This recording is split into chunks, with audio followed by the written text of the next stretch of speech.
Hello दोस्तों, नमस्कार। मैं डॉक्टर सुरेंद्र प्रसाद खंचली, ज्योतिष आचार्य। आज आपसे करना चाहूँगा।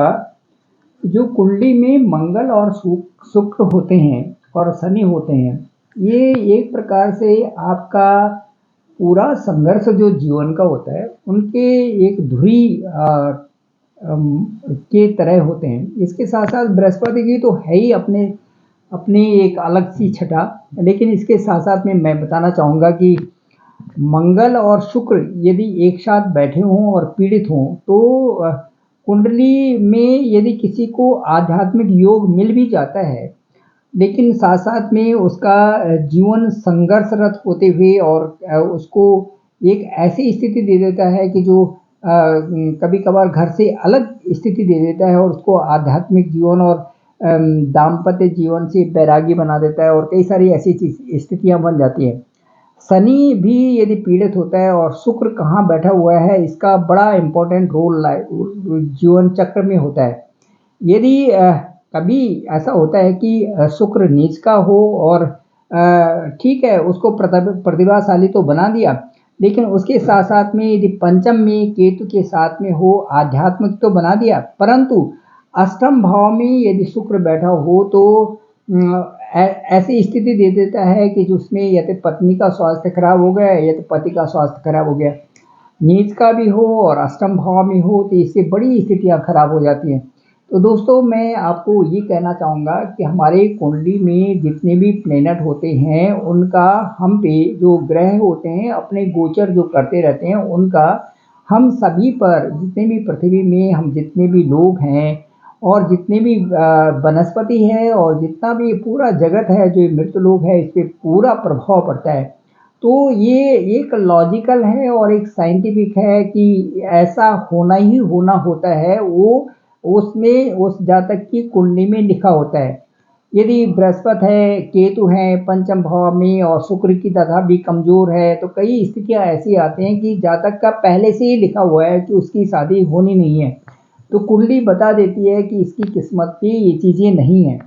तो रोग की स्थिति भी बता देता है। जैसे मैंने कहा कि अष्टम भाव में शुक्र बैठा हो और नीच का हो तो वो आपकी पत्नी या पति को, किसी को भी शादी तो हो गई लेकिन उसे रोगी बना दिया। और ऐसे कई उदाहरण होते हैं दोस्तों, लाइफ में, जिंदगी में कई उदाहरण होते हैं। आजकल भी जो कई मेरे को कॉलर से पूछते रहते हैं उसमें कि पंडित जी ये कैसा होगा और ये कैसे करके मैं बहुत ज़्यादा धन कमा लूँगा, ये कैसे करके ये चीज़ें आएंगी। उनको मैं यही बताता हूँ कि यदि आपके पास संतोष है और आप ज़िंदगी में थोड़ा संतोष करना, बैलेंस करना चाहते हैं, तो उससे लाइफ में बहुत कुछ मिल जाता है। क्योंकि हमारी जो गति है वो हमारे लिए पहले से ही लिखा हुआ है कि हमें चलना कैसे है और हमें किस स्थिति में कैसे रहना है। यदि उस स्थिति को थोड़ा सा संभल दें, थोड़ा विवेक से, थोड़ा अपने ज्ञान से, थोड़ा अपने जो बड़े लोग हैं उनकी सलाह से या गुरुजनों की सलाह से थोड़ा सा हम उसमें अपने को बैलेंस करना चाहें तो लाइफ बहुत अच्छी चल जाती है।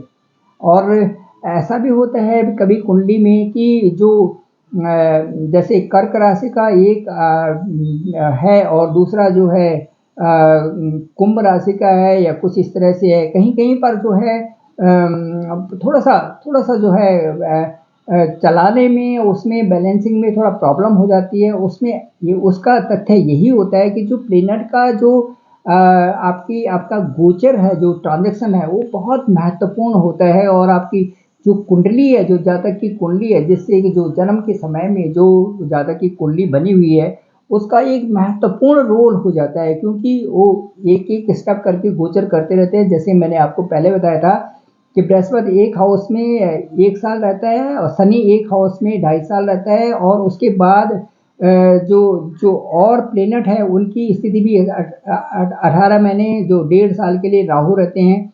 तो ये इनका प्रभाव पड़ना बहुत स्वाभाविक है। और जो शुक्र है ये उच्च के हैं, तो पता चल जाता है कि इसके पास पैसा है। लेकिन यदि और ग्रहों की स्थिति, जैसे शनि की स्थिति, केतु की स्थिति किस स्थान पे है, वो क्या कर रही है और किस समय दशा के अनुसार वो क्या फल देगा और क्या उसमें चीज़ें होने वाली हैं, ये प्रत्यक्षदर्शी होती हैं हमारी कुंडली। तो इसलिए जो जो आपका हॉरोस्कोप है ये एक बहुत महत्वपूर्ण डॉक्यूमेंट आपके पास है। और जब भी कोई ऐसी परिस्थितियां आती हैं तो दोस्तों ये समझ लिया करो कि ये परिस्थितियां यदि मैंने इस समय इनका समाधान कर लिया और आसानी से इस समय यदि जो विपरीत परिस्थितियां हैं उनको मैं अनुकूल बना सकता हूं तो बहुत अच्छी बात है। विपरीत परिस्थितियों को यदि आपने अनुकूल बना दिया तो बहुत अच्छी बात है, क्योंकि उससे आपका एक बहुत बड़ा चेंज आप में आने वाला है और उसके बाद आपके जीवन के सुखद क्षण जो है आपके बहुत नज़दीक हो जाते हैं और आपकी आपकी पूरी लाइफ वहाँ से बदल जाती है।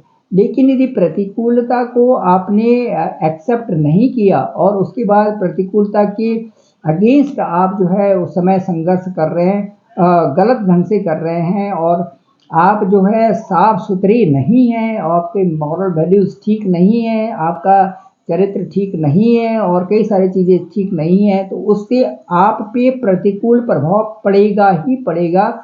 और वो आपको पता नहीं जीवन में फिर वो चीज़ें आपके पास रहती हैं या नहीं रहती हैं। तो दोस्तों मैं कहना चाहूँगा कि जो आपकी मुट्ठी है या आपको जो मिला हुआ है ये ईश्वर के द्वारा द्वारा जो भी आपको प्रदत्त है उसको स्वीकार करना सीखें और उसको ये महसूस करें कि मेरे लिए सबसे ज़्यादा और सबसे उत्तम वस्तु मुझे मिली हुई है, सबसे बढ़िया संसार मुझे मिला हुआ है। और जो भी विपरीत परिस्थितियाँ आई हुई हैं इनका भी मैंने सामना करके और अपनी पूरी लाइफ को अपना पूरा जीवन को प्रशस्त करना है, अच्छा सा जीवन चल जाए तो ये मेरी लाइफ में सबसे अच्छा क्षण मेरे लिए होगा और इससे मैं उत्तरोत्तर वृद्धि ही करता रहूँगा, आगे चलता रहूँगा।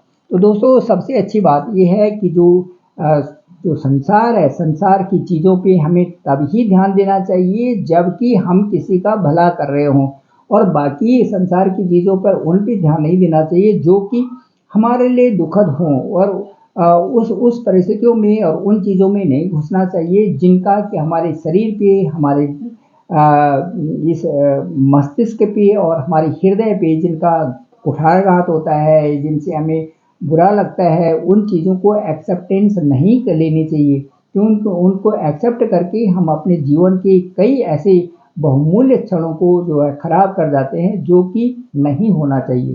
तो दोस्तों बस आज की इस विवेचन में इतना ही, और मैं आप सभी से आशा करता हूँ कि आप अपने अपने बुद्धि और विवेक से अपने सही समय को प्रशस्त करिए। और ज़रूर ऐसा नहीं है कि समय कोई आपके साथ में हमेशा ही गलत समय रहेगा। समय थोड़े समय के लिए होता है और उसके बाद अच्छी परिस्थितियाँ आनी शुरू हो जाती हैं।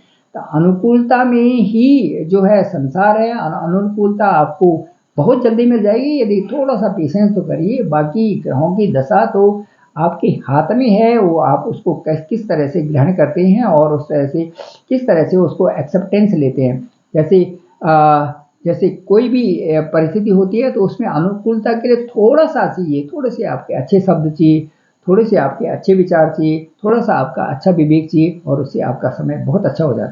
तो थैंक यू वेरी मच। मैं डॉक्टर सुरेंद्र प्रसाद खंसली, ज्योतिष आचार्य, और आज के इस ब्लॉग को इतना ही करते हैं। मैं आपसे अनुरोध करूंगा कि आपके जीवन को, अपने जीवन को बहुत अच्छा बनाएं, खुश रहें और हमेशा इस जीवन के लिए अच्छी कामना करें। ईश्वर से भी कामना करें कि हमारा जीवन बहुत अच्छा चले। तो दोस्तों मेरा डिस्क्रिप्शन में नंबर है 9868280191। आप मुझे कभी भी कॉल कर सकते हैं और अपनी कुंडली का विश्लेषण करा सकते हैं। Thank you very much.